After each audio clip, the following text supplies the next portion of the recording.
Bonjour chers entrepreneurs audacieux, je suis Asia, la coach des entrepreneurs d'avant-garde. Pensez, agissez pour créer le nouveau monde de demain. Aujourd'hui, une vidéo sur la confiance. Comment développer, comment accroître la confiance en moi. Alors souvent les phrases que j'entends c'est j'ai pas confiance en moi, je n'ai pas assez ou suffisamment confiance en moi. Enfin ça tourne souvent autour de la confiance. Donc je m'étais dit que ce serait intéressant de pouvoir en discuter librement avec vous et de vous dire qu'en fait l'histoire de la confiance c'est un faux débat.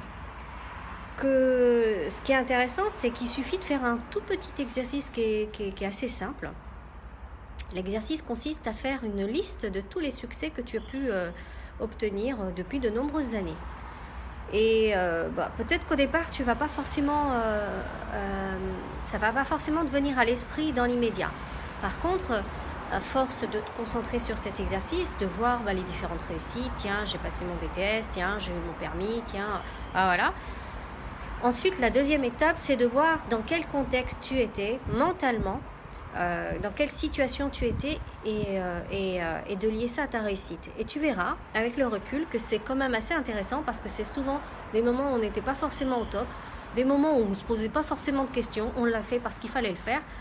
Et du coup, ça te permet de mettre du relief dans cette histoire de confiance.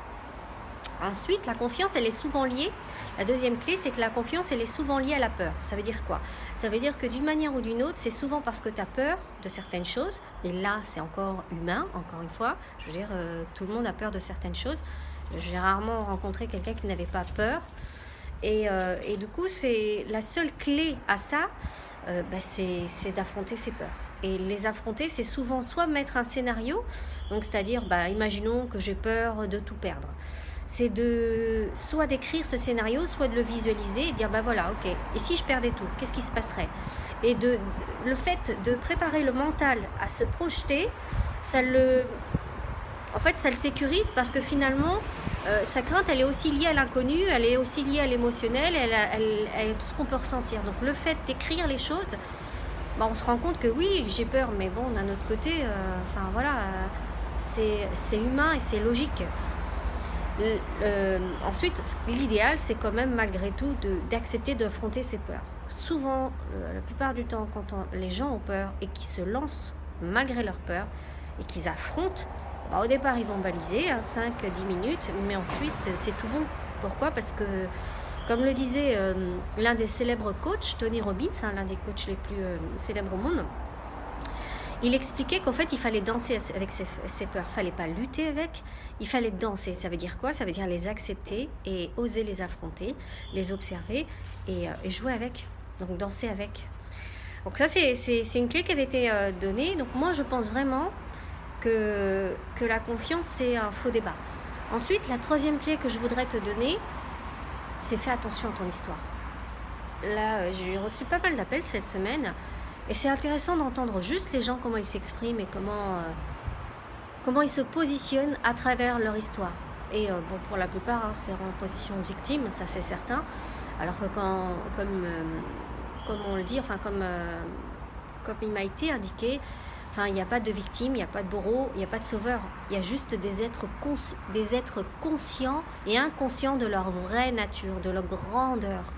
C'est juste ça, en fait. On n'a pas besoin de rentrer dans ce fameux triangle.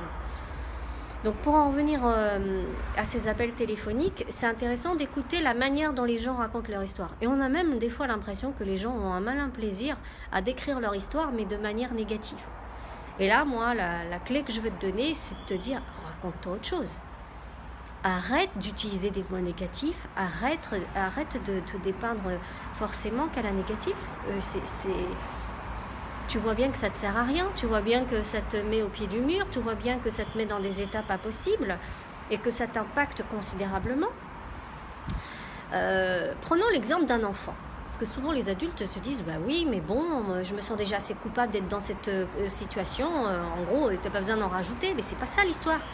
C'est pas une histoire de culpabilité, c'est qu'à un moment donné, tu sais que ton comportement te conduit droit au mur. Pourquoi tu cherches pas à changer de comportement? Alors, quand je reprenais l'exemple des enfants, imaginez qu'un enfant, vous lui dites tous les jours qu'il est une merde. que tous les jours c'est un incapable, que tous les jours il n'arrivera pas à grand chose. À votre avis, qu'est-ce qui va devenir cet enfant? Comment il va être? Il va forcément être impacté psychologiquement, psychiquement. Pourquoi vous, qui vous racontez des histoires tous les jours, vous pensez que vous ne pourriez pas être impacté? Là, c'est vous le méchant, c'est vous qui êtes l'auto-saboteur, c'est vous qui êtes l'ennemi à l'intérieur de vous.